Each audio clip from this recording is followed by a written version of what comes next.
päev mulle tuli mõte minna rändama.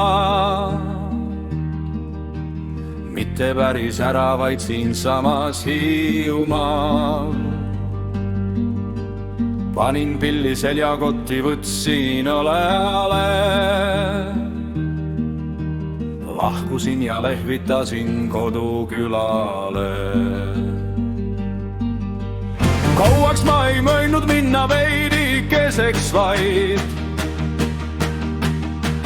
Tahtsin näha laidusid ja väikeid sadamaid. Tahtsin näha kalamehi, tuuleveskeid ka. Kadakaid ja kiviaedupaate mere peal.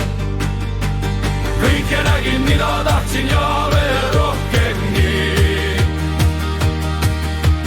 Sest et kiiret mul ei olnud mitte kuhugi. Nägin palju lambakarju, nägin hobuseid. Kõrvu jäi mul Hiiu raljunale ammuseid. Käisin ära Hellamaal ja Ristnast Ahkunas.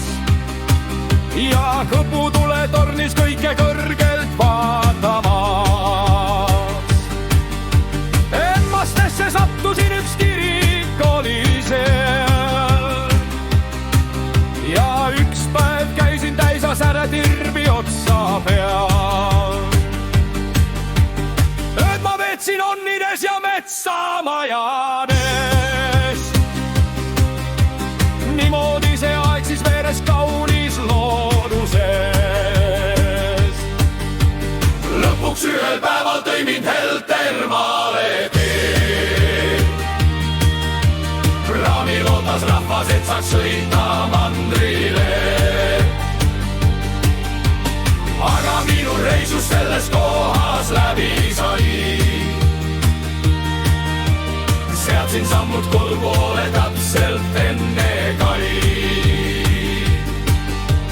Rõõmsalt hakkasin siis Salinõmme astuma. Üks on kindel, siit ei taha lahkuda.